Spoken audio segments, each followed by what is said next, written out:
그래서 강아지 키우는 이야기들을 몇 가지 이렇게 종종 들여다보곤 합니다.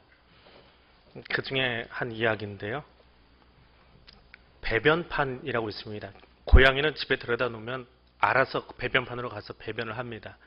근데 강아지는 죽어라 여기저기 싸댑니다. 예, 저희 집에서는 텃밭에 들어가서 이렇게 걔가 겨우내 응아를 하는데 혼내면 계속 한답니다. 예, 그걸 또 간답니다. 청개구리 같이. 근데 엉뚱한 데 싸놓은 것은 그냥 내버려 두고 꼭 해야 될 배변판에다가 응아를 해주면 칭찬을 하랍니다. 그러면 걔 습관이 고쳐진다고 들었습니다. 아직 고쳐지지 않은 그 토리 습관을 한번 고쳐보고 싶은 생각이 갑자기 들더라고요. 그러고 생각하니까 작년, 재작년에 그런 일이 있었습니다. 토리가 쥐를 잡았습니다. 근데 이 토리가 뭔가를 잘하면 우리 작은아이가 하는 이야기가 있어요. 토리가 뭘 잘했을 때 하는 이야기가 있습니다. 어구구구 잘했어요. 우리 토리 잘했어요. 그리고 토리를 이렇게 얼러주고 이렇게 쓰다듬어 줍니다. 그래서 토리가 그걸 잡은 날 애 흉내를 내서 한번 해봤습니다. 토리를 쓰다듬으면서 어구구 잘했어요. 우리 토리 잘했어요. 쥐 잡았어요. 그들이 며칠 뒤에 쥐를 또 잡았습니다. 한 가족을 잡아왔습니다. 쪼로록. 근데 이 토리가 쥐를 잡긴 잡았는데 자랑하려고 한복판에다 놔둔 거예요. 그러니까 저희 집에는 저 말고는 다 여자잖아요. 이제 난리가 난 거예요. 거기다 갖다 놨으니 눈에 보이잖아요. 그래서 거기는 아니야. 그러고 얘기를 했습니다. 뭐 알아들었는지 못 알아들었는지 아무튼 쥐를 또 잡았어요. 두 마리를 잡았는데 이번에는 집 담벼락 옆에다가 나란히 두 마리를 갖다 놨습니다. 예, 칭찬했더니 토리가 바뀌더라고요. 이 토리가 좋아하는 게 또 하나 있습니다. 곤충을 그렇게 잘 잡아먹어요. 날아다니는 것들을, 기어다니는 것들을 그냥 잡아먹어버립니다. 단백질인 줄 아나 봐요. 그런데 어느 날 여자들이 다 싫어하는 바퀴벌레를 잡으려고 잡은 건 아닌 것 같은데 발로 밟아버렸습니다. 근데 지도 이게 나쁜 건지는 아는지 다른 건 다 먹는데 이 바퀴는 안 먹고 그냥 내버려 둔 거예요. 잡은 채로. 그러다 보인 겁니다. 그래서 또 어떻게 해요? 따라하지 않으시네. 할 줄 알았더니. 그래서 또 칭찬해 줬습니다. 어구 잘했죠. 우리 토리 바퀴 잡았죠요. 근데 간혹 가다가 바퀴 보이면 지나가다 툭 밟아버려요. 먹지는 않고. 치우지도 않습니다. 뭐 좀 안 좋은 거 있으면 옆으로 치워놓기도 하는데 아무튼 잡아놓은 상태로 이렇게 마당에 바퀴가 한 두 번 있는 것을 본 적이 있습니다. 칭찬하는 것 비단 사람에게만이 아니라 작은 미물에게도 똑같이 통하고 있더라라고 하는 것입니다. 오늘 고린도 교회를 향한 바울의 사랑이 있습니다. 오늘 말씀이 나오기 전까지 4장 13절까지의 말씀 속에서 바울은 고린도 교회가 왜 이렇게 분쟁이 심한지 거기에 대해서 이유를 밝히고 아주 강력하게 경고하고 책망하고 있습니다. 그래서 고린도전서 1장에서 3장 13절을 읽으면 훈장 앞에 서 있는 것 같아요. 회초리 들고는 훈장님 앞에 서서 버들버들 떠는 심정으로 읽게 됩니다. 근데 14절에 딱 들어오면 갑자기 분위기가 반전이 돼요. 이제는 엄한 훈장이 아니라 개인적인 관계를 가지고 딱딱하고 엄격했던 분위기에서 따뜻하고 부드러운 분위기로 갑자기 넘어갑니다. 그러면서 바울이 이야기하기를 내가 앞에서 했던 이 극한 책망과 훈계가 사실은 너희를 사랑하기 때문에 그런다. 내 이 마음을 너희가 알았으면 좋겠는데 이 마음을 한마디로 표현하니까 파테라스예요. 파트라슈가 아니고요. 파트라슈는 뭔지 아시지요? 동화책 안 읽어보신 분들은 모르실 겁니다. 그것도 강아지 이름이에요. 파트라슈가 아니고 파테라스. 헬라어로 아버지라고 하는 뜻입니다. 파테라스. 아비의 마음이다 라고 하는 뜻입니다. 아버지는 자녀를 사랑으로 훈계합니다. 바울이 고린도의 성도들에게 이야기합니다. 내가 너희를 부끄럽게 하려고 쓴 것이 아니다. 수치를 안기고 부끄럽게 하려고 혈안이 되어 있는 것이 아니다. 그런데 세상 가운데는 그저 책 잡고 나무라고 부끄럽게 만들려고 공개적으로 야단치는 사람들도 있습니다. 바울이 고린도 교회를 향해서 그 그토록 심하게 야단쳤던 이유는 고린도 교회를 혼란에 빠뜨렸던 그 일을 좀 빠르게 수습하고자 하는 마음이 있었기 때문에 그렇습니다. 그리고 더 중요한 것은 일의 수습보다 고린도의 성도들이 겸손한 하나님의 일꾼이 되기를 원해서 훈계한 것입니다. 누구의 마음으로요? 아버지의 마음으로요. 책망하는 것은 책망받는 자로 하여금 분개하고 불만을 품게 만듭니다. 치욕과 반발심을 불러 일으킵니다. 그런데 바울은 이들을 향해서 훈계한다라고 말합니다. 자녀를 사랑해서 권하는 이야기더라라고 하는 것입니다. 누데테오라고 하는 말인데 죄악에 대해서 잘못하는 것에 대해서 무관심하거나 고개 돌려버리는 것, 무책임한 것 아닙니다. 아버지가 자녀를 훈계하듯이 사랑 안에서 적극적으로 할 뿐만 아니라 창조적으로 하는 것을 훈계한다라고 말합니다. 인터넷에 올라온 카톡의 내용입니다. 개인 블로그에 올라온 것인데 아마 그 자녀들이 올려놓은 것 같아요. 아버지와 했던 카톡 내용을 캡처를 해가지고 화면을 이렇게 복사를 해서 인터넷에 그대로 올려놨습니다. 아침에 아들이 집을 나가면서 엄마랑 대판 싸우고 나갔습니다. 근데 집을 나가버린 다음에 학교를 간 거예요. 뭐 가출한 건 아니고요. 나간 다음에 아버지가 이제 그 아들에게 카톡을 했습니다. 오늘 아침에 아무리 그래도 엄마한테 그러면 되겠니? 아들이 씁니다. 내일 모레 OT 가야 되는데요. 10만 원 주기로 해놓고 5만 원밖에 안 주니까요. 죄송해요. 아빠가 썼습니다. 엄마가 돈 주기 싫어서 안 주는 게 아니라 사정이 있어서 못 주는 거라고 생각 안 해봤니? 엄마 마음도 좀 생각해 줬으면 좋겠다. 아들, 5만 원 갖고 못 하고요. 친구들하고 약속이 있다니까요. 아버지, 집에 가서 얘기 좀 하자.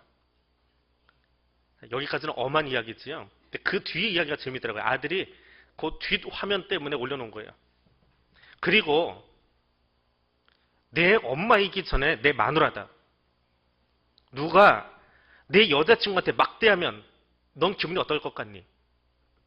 내가 아들이지만 그런 식으로 엄마한테 대들고 화나는 건 용서가 안 되는구나. 아들, 네. 꼬리 콕 내린 거예요. 아버지, 다음부터 그러지 마라. 5만 원 아빠가 줄 테니까 엄마한테는 비밀로. 뭐가 올라왔을까요? 네 하고 하트 뿅뿅 올라오고 난리 났어요. 엄한 훈계도 있지만 아들이 반드시 갖춰야 될 태도가 무엇인지도 가르쳐주고 자신과 아내의 관계가 무엇인지도 가르쳐주고 그리고 가정의 질서를 잡아가는 한 아버지의 모습을 볼 수 있었습니다. 훈계와 사랑을 적절히 사용할 줄 아는 부모의 모습이지요. 스승된 우리에게 이런 모습이 있기를 원합니다. 부모된 나에게도 자녀를 향해서 이런 사랑의 대화가 계속해서 오고 갈 수 있기를 원합니다. 바울은 두 번째로 본문 속에서 스승은 일만이나 아버지는 하나다라고 이야기합니다. 바울은 스승과 아비를 구분해서 이야기하고 있습니다. 그리스도 안에서 일만 스승이 있으되 아버지는 많지 아니하니. 바울은요, 참 머리가 좋은 사람입니다. 굉장히 머리가 좋은 사람이에요. 수사학자고 철학자고 신학자고 율법학자고 종교학자고 요즘으로 치면 박사학위만 한 대여섯 개는 가지고 있을 법한 그런 사람입니다. 근데 굉장히 수사하게 글 쓰는데 아주 달인이에요. 근데 바울의 서신서를 보면 글을 잘 쓰는 사람이 유난히 많이 쓰는 단어가 하나 또 있습니다. 헬라어로 가르라고 하는 단어인데 한글로 옮기면 왜냐하면 이라는 뜻이에요. 접속사입니다. 영어로 옮기면 because 정도 되는 단어인데 이 가르라고 하는 단어가 많이 들어가 있으면 강조하는 거예요. 그러니까 우리는 말을 할 때 강조하면 좀 힘을 줘서 세게 이야기하든지 이렇게 좀 길게 이야기하면서 말을 해주든지 하는데 바울은 강조하려면 앞에서 했던 말이 있지요. 왜냐하면 이런 거예요. 왜냐하면 이래서요. 왜냐하면 이런 까닭입니다. 왜냐하면 당신이 해야 되니까요. 왜냐하면 오늘 본문에도 이 가르가 2번이나 들어가 있습니다. 근데 우리말로 번역을 할 때는 그것을 집어넣으면 잘 안 들려요. 말이 매끄럽지가 않아요. 다 빼버렸습니다. 조금 더 뒷장으로 가면 9장에 가면 한 구절 안에 가르가 9번 나올 때도 있어요. 그건 내가 굉장히 강조한다라고 하는 말이에요. 15절의 이야기는 바울이 굉장히 강조하고 있는 이야기예요. 가르를 2번씩이나 써가면서. 그리스도 안에서 1만 명의 스승이 있어. 그런데 아버지는 많아. 스승은 많아. 그런데 아버지는 하나밖에 없어. 그래서 가르를 2번이나 써놓았습니다. 바꿔 이야기하면 내가 너희를 대하는 마음이 스승으로 대하는 게 아니라 너희를 가르치려고 훈계하려고 훈장으로 서 있는 것이 아니라 아버지의 마음으로 서 있는 거야. 스승이라고 하는 이 말은 파이다고고스라고 하는 말인데 교육학을 배우다 보면 교사라고 하는 말의 원 근원이라고 이야기를 합니다. 파이다고고스에서 말이 바뀌면서 나중에 교사로 와요. 근데 스승은 많다는 거예요. 교사는 많다는 거예요. 그런데 나는 그런 스승은 아니더라 라고 하는 겁니다. 이 스승이 교회, 학교, 교사나 학교 선생님들을 하는 이야기는 아닙니다. 교육학에서 이야기하는 단어이긴 하지만 이 파이다고고스는 소년을, 아들을 안내하고 보호해주는 사람이에요. 헬라 사회에서, 로마 사회에서 이 파이다고고스는 귀족 집안의 아들을 가르쳐주는 노예예요. 그 노예를 파이다고고스라고 합니다. 그래서 그 소년들의 품행과 삶과 지적인 면을 다 관리합니다. 쉽게 얘기하면 집에 과외 교사가 있는 거예요. 개인 가정 교사가. 영어 교사도 있고 수학 교사도 있고 국어 교사도 있고 물리 교사도 있고 품행 교사도 있고 교사가 많아요. 이렇게 스승은 많다는 거예요. 그걸 좀 과장해서 바울도 과장을 잘해요. 10,000명이나 있대요. 그런데 아버지는 하나밖에 없대요. 이 스승은요, 이 파이다고고스는 아이가 공부를 하는데 잘 못했어요. 시험을 봤는데 시험을 못 봤어요. 그럼 아버지가 아들을 때리는 게 아니라 아들을 세워놓고 그 앞에다가 파이다고고스를 데려다 놓고 이 파이다고고스를 회초리질을 해버립니다. 아들을 야단치면서 때리는 건 종을 때려요. 그러니까 매 맞을 각오하고 아이를 가르치는 것이 교사라는 거예요. 그게 스승이라는 거예요. 그러니까 무서운 자리지요, 교사의 자리가. 그런데 아무리 그렇게 매 맞을 만큼 각오하고 결단하고 아이를 가르치는 교사가 스승이 집에 가득히 있어도 결국 그들은 아버지에게 고용된 사람이에요. 그리고 아이의 전 생애를 책임지는 건 누구예요? 파이다고고스가 아니라 누구라고요? 파테라스. 아버지라는 거예요. 그 아버지는 하나예요. 그 아버지가 파이다고고스 스승들을 고용해서 아이를 가르치고 있는 거예요. 아무리 선생님이 잘해도 그 선생님이 아이의 전 인생을 책임지지는 않습니다. 아이의 전 인생을 책임지는 것은 누구예요? 아버지예요. 그래서 바울은 아버지의 마음으로 고린도 교회를 바라보고 있더라. 오늘 선생된 사람들, 오늘 부모된 사람들은 이 파테라스의 마음으로 설 수 있기를 원합니다. 유진 피터슨 목사님이 쓴 메시아 성경에는 본문을 이렇게 번역해 놓고 있습니다. 15절 말씀입니다. 여러분 주위에는 여러분의 잘못을 서슴없이 말해주는 사람이 많을 것입니다. 그러나 시간과 수고를 아끼지 않고 여러분이 잘하도록 돕는 아버지는 많지 않을 것입니다. 아이의 실수에 대해서 옆집 아저씨는 웃어 넘겨줍니다. 아이의 실수에 대해서 부모는 눈물 흘리고 가슴을 찢습니다. 옆집 아저씨와 아비의 차이점이에요. 웃어 넘겨줄 수 있는 사람이 아니라 그것 때문에 가슴을 찢고 아이가 성장해 나가는데 아직 부족한 것 때문에 눈물을 흘릴 줄 아는 사람이지요. 실수와 부족함에 대해서 지적해주는 사람들이 참 많이 있습니다. 스승은 참 많이 있습니다. 대한교회 선생님이 몇 명인지 아세요? 저한테는 700명이에요. 700명이 이야기를 해주시더라고요. 목사님 이거는요, 목사님 저거는요, 선생님은 참 많아요. 근데 아비는요,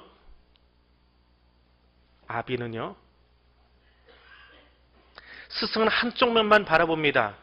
그러나 아버지는 그 아이의 전 인격을 바라보려고 노력하는 사람입니다.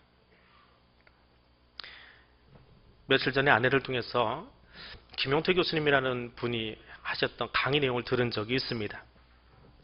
창세기 3장 7절에 아담과 하와가 선악과를 따먹고 눈이 밝아지는 장면에 대한 그 목사님의, 김용태 목사님의 이야기입니다.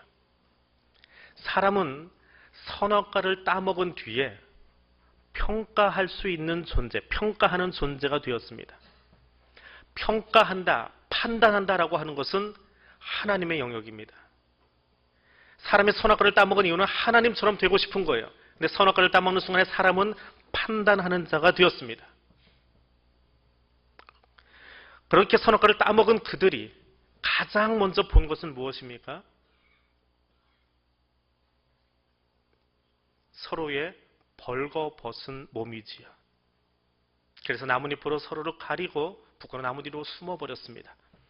그런데 그 3장이 아닌 조금 더 앞장으로 가서 보십시오. 하나님이 하와를 만들어서 아담 앞에 들여다 놓았습니다. 아담이 잠을 자다 눈을 떠서 하와를 보았습니다. 하와가 어떤 옷 입고 선보러 나타났나요? 명품 드레스에 명품 백 걸치고 에덴 동산에서 가장 좋은 나뭇잎으로 머리에 관 쓰고 나타났나요? 벗은처럼 나타났겠지요. 그런데 성경은 그 묘사도 없습니다. 왜요? 타락하기 이전에, 선악을 판단하기 이전에 아담은 하와의 전 인격을 본 거예요. 그래서 그를 보자마자 외친 소리가 있습니다. 너는 내 뼈 중에 뼈요 살 중에 살이라. 그러니까 너의 이름을 하와라 하리라. 전 인격을 바라보면 성경의 길이 남는 가정을 이야기해주는, 결혼을 이야기하는, 부부를 이야기하는 가장 아름다운 고백이 나오게 되어져요. 그러나 평가하기 시작하면 무엇을 본다고요? 몸만 봅니다. 영혼, 육으로 구성되어진 사람을, 전인격을 보는 것이 아니라 벌거벗은 몸만 보는 거예요. 부끄러움을 보는 거예요. 판단하는 자가 되어지는 겁니다. 선악과 이후로 우리는 전인격을 보는 눈이 아니라 부분만 바라보고 판단하기 좋아하는 사람이 되어버렸습니다. 아버지로서의 스승이 필요한 이유는 무엇입니까? 늘 한쪽만 바라보고 평가하려고 하는, 판단하려고 하는 우리의 모습 때문에 그렇습니다. 우리는 부족한 존재입니다. 그러나 하나님은 우리의 부족함을 보는 것이 아니라 예수 그리스도를 보내셔서 그의 장성한 분량에 이르도록 우리가 자라가기를 원하고 계십니다. 그 아버지의 마음이, 하늘 아버지의 마음이 오늘 부모된 나에게, 오늘 교사된 나에게, 오늘 우리 가운데에 오늘 선물로 주어지고 또 그런 삶을 살아갈 수 있기를 원합니다. 부모는 아직 미완성의 삶을 살아가고 있는 자녀들에게, 그리고 우리의 진정한 스승 되신 예수 그리스도는 성령을 통하여 우리가 장성한 분량에 이르도록 지금도 돕고 계십니다. 그 성령과 동행하는 사람들 될 수 있기를 원합니다. 세 번째로 아버지는 낳는 존재입니다. 고린도 교회 안에는 소위 스승이라고 하는 이름으로 활동하던 많은 사람들이 있었습니다. 아까도 이야기했지만 이 스승은 교회학교 교사나 구역장을 이야기하는 것은 아닙니다. 스스로 리더라고 생각하는 사람이에요. 교회 안에서 줄 세우려고 하는 사람이에요. 바울파, 아볼로파, 게바파, 그리스도파, 자기 줄 세워서 소위 요즘 말로 얘기하면 라인을 만든다고 그러죠. 누구 라인이냐, 뭐 경규 라인이냐, 누구 라인이냐 하는 것처럼 연예계도 라인이 있고요, 정치에도 라인이 있고요. 교회는 있으면 안 되는데 있나요? 예. 고린도 교회 안에는 있었답니다. 우리 교회는 모르겠는데. 스스로 리더가 되기를 원하고 라인을 세우기 원하는 이 사람들, 이들 때문에 교회가 문제가 생긴다는 거예요. 이들이 교회 안에 문제를 일으키고 있다는 거예요. 문제의 중심에 늘 이 사람들이 서 있었습니다. 이 사람들의 관심은 한 가지예요. 내가 그 라인에 으뜸이 되고 싶은 거예요. 내가 거기에 리더가 되고 싶은 거예요. 교회를 건강하게 세워가는 것이 아니라 분열을 조장하고 계파를 형성하고 싸움을 일으키기 원하는 거예요. 그것이 바울에게는 걸림돌이었습니다. 그래서 바울이 제시한 해법이 있어요. 비단 고린도 교회만이 아니라 바울의 전 서신서 가운데 날마다 나오는 이야기입니다. 엔 크리스토라고 하는 말이에요. 영어로 하면 인 크라이스트예요. 그리스도 안에서. 바울 안에서가 아니고 게바 안에서가 아니고 아볼로 안에서가 아니고 김성환 목사 안에서가 아니고 이성환 목사 안에서가 아니고 누구 안에서요? 그리스도 안에서 서라는 거예요. 예수 안에서 서라는 거예요. 그 안에서 복음을 통하여서 자라가라는 거예요. 교회 안에는 오직 한 라인만 있으면 돼요. 예수 라인만 있으면 되는 거예요. 예수님만 바라보면 되는 거예요. 표 대신 예수 그리스도만 바라볼 수 있는 거예요. 교회는 하나님이 예수 그리스도의 십자가 피를 통해서 값주고 사신 거예요. 그래서 하나님은 절대로 그 교회를 포기하지 않으십니다. 무너지지 않아요. 죄인들이 이런 모습 저런 모습으로 거칠게 나오는지 모르겠지만 하나님의 교회를 하나님은 절대로 포기하지 않으세요. 그렇다면 성도가 교회가 해야 될 일은 무엇입니까? 생명의 수여자이신 예수만이 내 삶의 목표이고 수단임을 바라보고 걸어가는 거예요. 사람들은요, 자기 마음에 들지 않으면 등 돌리고 외면하고 떠나가 버립니다. 지난주에 누가 좀 투닥했답니다. 그래서 식당에 올라가 봤더니 식판 들고 가는데 그 사람 앞으로 가는 거예요. 저 두 분이 화해하려고 그러나? 근데 쌩 지나가 버려요. 저쪽 가서 밥 먹어요. 저 오늘 아직 식당 올라가 본 일은 없습니다. 그냥 예로 드는 이야기예요. 사람들은요, 기분이 나쁘면 등 돌리고 외면하고 식탁을 거절합니다. 그런데 제 이익과 제 이름을 위해서는 가르치기 좋아하고 판단하기 좋아하고 평가하기 좋아합니다. 겉에서는 아무렇지 않은 척하지만 뒤에서는 온갖 말들로 끌어내립니다. 자신만 의인이고 자신만 잘못이 없다라고 말하고 있습니다. 근데 부모는요, 생명을 낳기까지 포기하지 않습니다. 부모는 가르치는 자가 아니라 낳는 자입니다. 부모는 자녀의 생명 앞에서 가장 겸손해집니다. 초등학교 5학년 때 조퇴를 했습니다. 지금은 1년마다 개근상을 주는데 제가 초등학교 다닐 때는 그때는 국민학교지요. 6년을 다녀야 개근상이 나왔어요. 근데 그때 한번 조퇴를 했습니다. 너무 열이 나가지고 힘이 들어서 한 번은 참았는데 두 번째 시간은 안 되겠더라고요. 끙끙거리고 있으니까 친구들이 얘기해줘가지고 조퇴를 했습니다. 집에 와서는 아버지 심부름을 하나 하고 누웠는데 정신을 잃어버렸어요. 점심때쯤 집에 온 것 같은데 정신을 완전히 잃었습니다. 꼴딱 넘어가 버렸습니다. 그때부터 시작한 것 같아요. 그냥 몰아서 아리 하는 거를. 근데 그렇게 누워있다가 다 4시인가 5시쯤 되었습니다. 머리가 시원한 느낌이 드는 거예요. 눈을 떠보니까 아버지가 제 옆에 무릎을 꿇고 그 대야에다가 찬물 갖다 놓고요. 거기다 수건을 적셔서 그 찬 수건을 머리에다 얹어주고 계신 거예요. 근데 그 수건이 지금 뜨뜻해졌어요. 그래서 그 수건을 바꾸려고 수건을 막 떼고 있는데 제가 정신을 차린 기억이 납니다. 그래서 아버지한테 그랬어요. 아빠 수건 한 번만 더 얹어주면 내가 정신이 들 것 같아요. 뭐 그런 식의 이야기를 했어요. 아빠 한 번만 더 얹어줘야 했던가 그런 이야기를 하는데 아버지가 저녁에 일을 나가셨거든요. 낮에 나가시지 않고. 벌떡 일어났을 때 부엌에 있었던 어머니한테 소리를 지르는 거예요. 성환이 깨났어. 성환이 정신 차렸어. 이제 나가야 되니까 당신이 여기 얹어줘. 그러고 펄쩍펄쩍 뛰시는 거예요. 그 모습을 잊을 수가 없습니다. 아버지는요, 사랑을 라이크가 아니고 러브라고 가르쳐주는 사람이 아닙니다. 그건 교사입니다. 아버지는 사랑 때문에, 자녀의 생명 때문에 그 앞에 무릎 꿇고 있는 사람이 아버지입니다. 교사로 섬기는 여러분, 그리고 가정에서 아버지로, 어머니로 자녀들을 양육하고 있는 여러분, 나는 사랑을 가르치고 있습니까? 아니면 보여주고 있습니까? 일만 스승이 되어서 자리를 탐하고 유익을 탐하는 자가 아니라 생명을 낳는 아비의 자리에 예수 그리스도를 통해서 보여주신 그 아버지 스승의 자리에 설 수 있기를 원합니다. 기도하겠습니다. 하늘에 계신 하나님, 예수 그리스도를 통해 보여주신 사랑에 감사드립니다. 예수 그리스도의 십자가 사랑으로 영원한 생명을 선물로 주시니 감사드립니다. 내 유익을 따라서 내 이름을 드러내기 위해서 애쓰던 일만 스승이 아니라 생명을 낳는 자리, 예수 그리스도를 통해 보여주신 참 스승의 자리에 서도록 나를 새롭게 하옵소서. 세우신 교회 학교 교사들을, 세우신 교회의 직분자들을, 세우신 교회의 모든 섬김의 자리에 있는 사람들을, 부모의 자리에 세우신 저들을 성령 하나님 이끌어 주옵소서.